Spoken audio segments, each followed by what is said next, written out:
I've taken shelter in a bus shelter. The wind is ferocious, absolutely ferocious. I've only gone as far as the Half Brick, which is no longer a pub, it's now flats. It used to be an iconic pub in Worthing on the seafront here.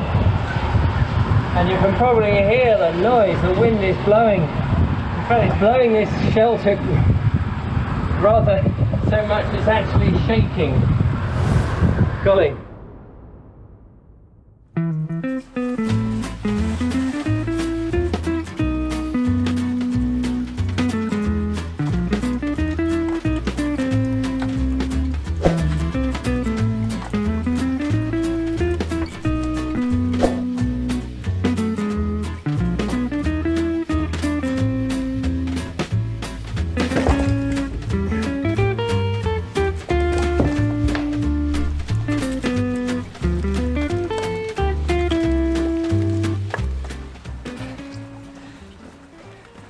How do I know there's not a God?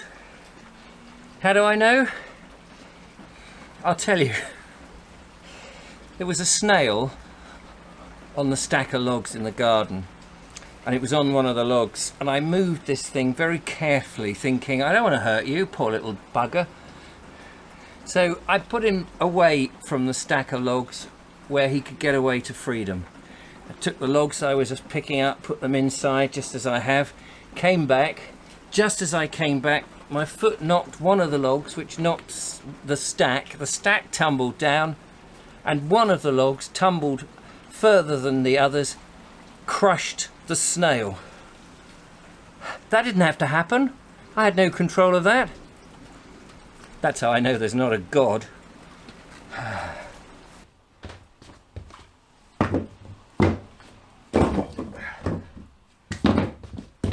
Oh, that's another job done then. Oh, so I bring in my logs at this sort of time when the weather changes. I bring them in, I stack them up in the hallway here so that they're constantly dry and warm, because even I found, I don't know how true this is, but even when they're outside under cover, they may be dry, but they sort of attract some form of moisture. But this gives them an opportunity to dry just that little bit more for my Essie, which means they burn better, slower and hotter, which is what I want.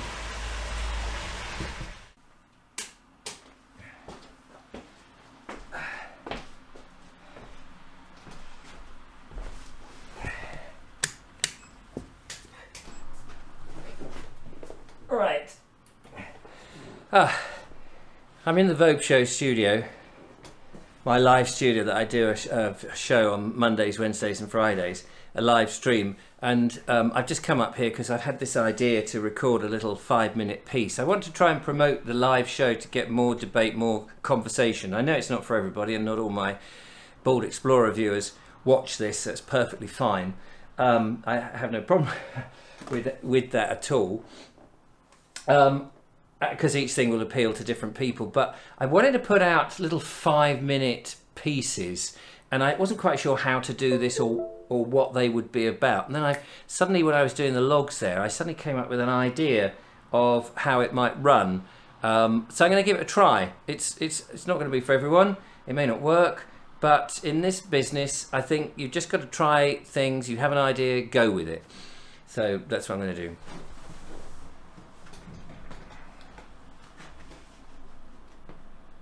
Now look, I know that nobody really cares what I think about certain things, but I thought I would just have a little series of interesting little sound bites about what's going on in the world. Oh, that's... What's my opinion on corporate speak? Maybe we'll leave that for another day. Thanks for watching. Goodbye. Right, well, I've done in here, so we can turn off and make a cup of coffee, I think.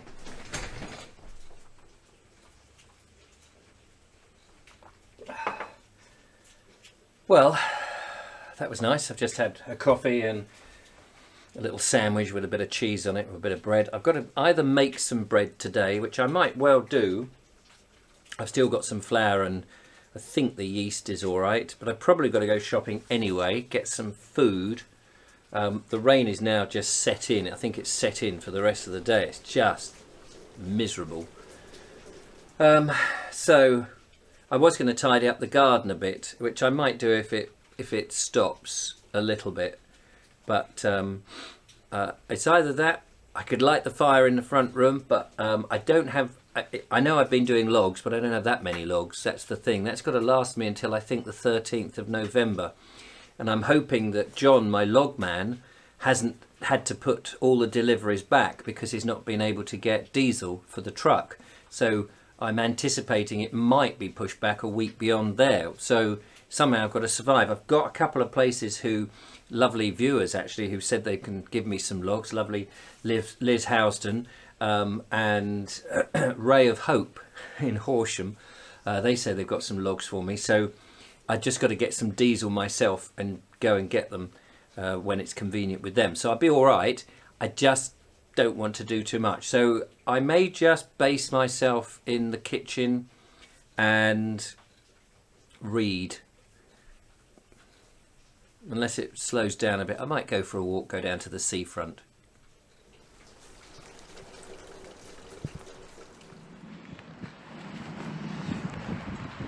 I've decided to take a walk, and in fact I'm going to go and meet up with the lovely Julia down in Lancing. She's setting off with Joe. I'm going to walk along the seafront. We're going to meet up and possibly have a cup of coffee somewhere. So on with the comedy hat. Hope it doesn't blow off. And on with the wet waterproof jacket. So we will head off and see what happens. So I thought I would do a commentary as I go along this walk, because obviously the sound is going to be awful with the wind. And one of the things here, look at this. This is a house that's going up near to me. It's completely made of timber. I've never seen a house completely made of timber. I think it's going to be flats. There was a Georgian building there, and now there's this. It's interesting watching that go up. And I'm strolling down one of the back alleys close to me, which goes back behind people's houses, Victorian terraces with their gardens.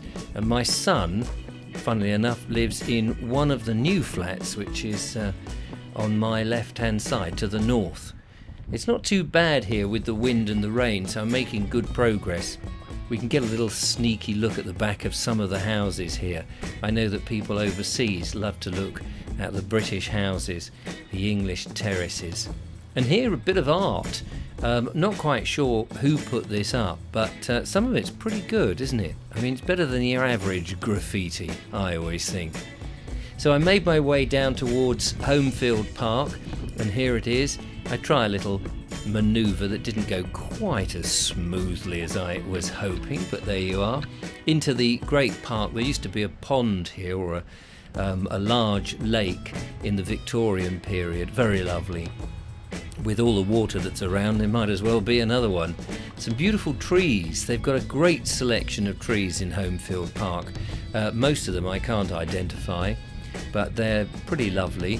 And I've grown up with some of these trees. In fact, those three in front were saplings about 15, 20 years ago. I remember them going in. And that bush there, I went into the bushes with Ken Follett's daughter in that bush on a little something I did.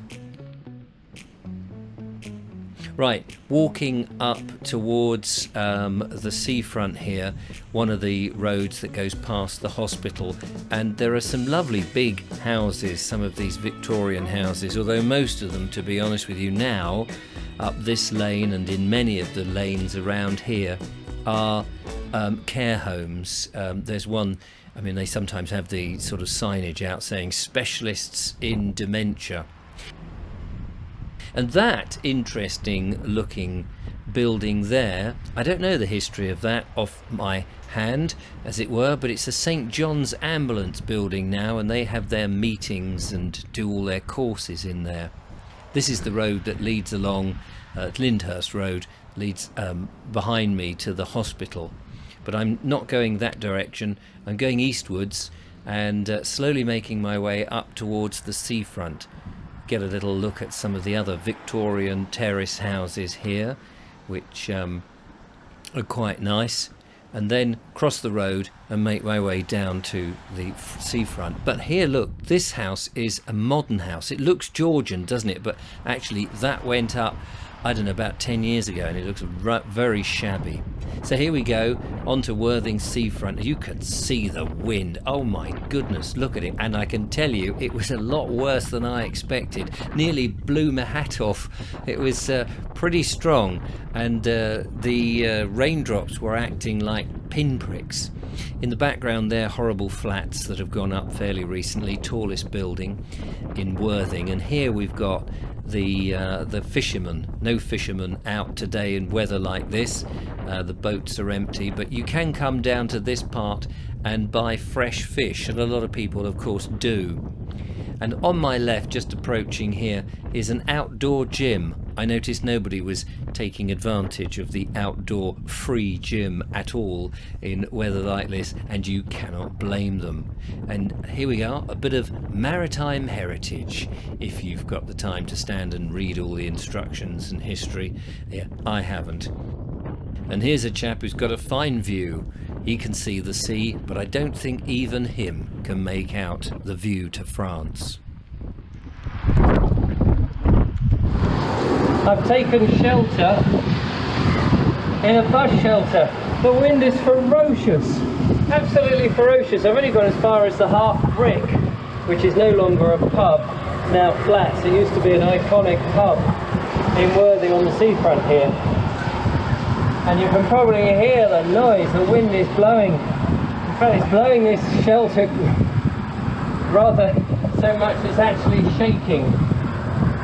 Golly, I don't know that I'm going to meet Julia down there.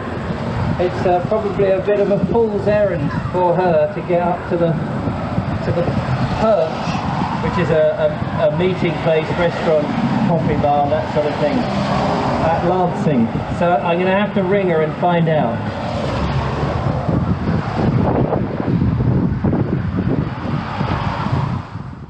And on I go again, on this stupid walk. Whose idea was it? Actually, it was good fun, although I was absolutely soaked.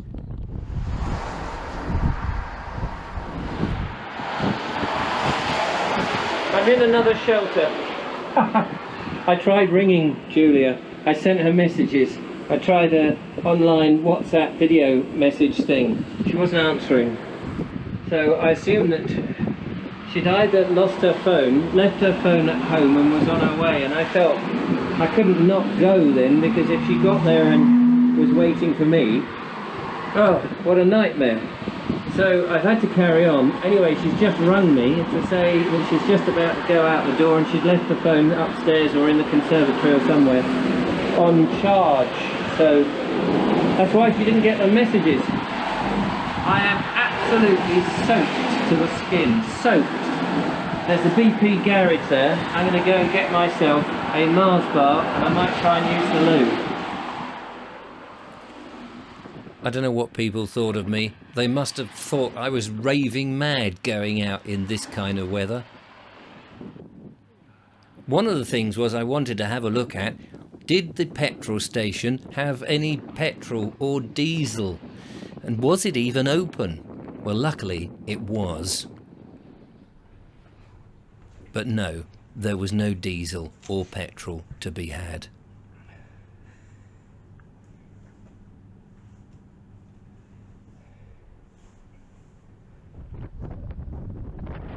Oh yes, I can tell you, I needed some sustenance. Just getting to that point, which is only really about 1.5 miles, I suppose, did wear me out a bit. I'd been in isolation for 10 days. Right, we're heading up towards Brooklands. Here it is, lovely lake in sunlight. But today, I'm not traipsing round there, I can tell you. We're not far now, cross the lights here, the other side of those beach huts, and we'll get there.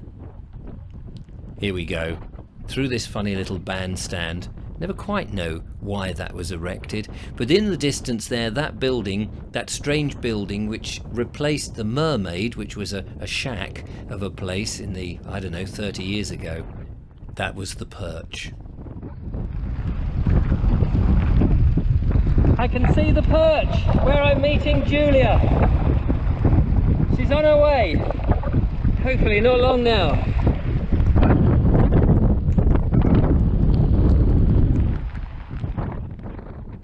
And I'm here. I'm here. Have I beat Julia? That's the question. I'm going to get myself inside and warm up if I can.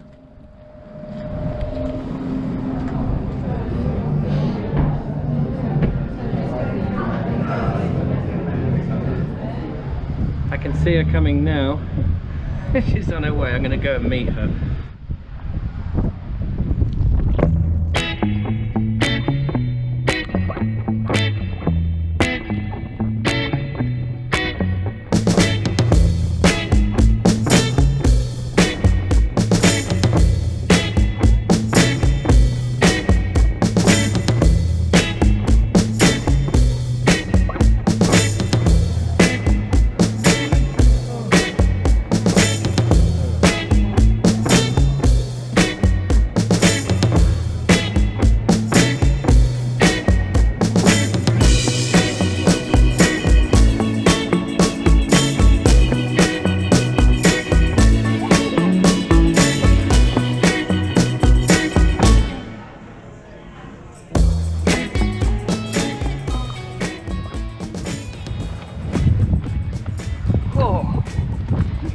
Well, just taken shelter here. That's the end of the video, but we managed to meet up with the lovely Julia. How are you doing, Julia? Oh, good. That was invigorating, I'll say that much. Hot chocolate, cake, lovely. Nice. Kept us going, well worth coming out. And a friendly face. And a friendly face. Yeah, oh, yours. Oh, yours? Oh, ours. Still chose. Anyway, hope you enjoyed that little excursion into nonsense world. Standing by for nonsense. Standing by. Hopefully the weather will improve.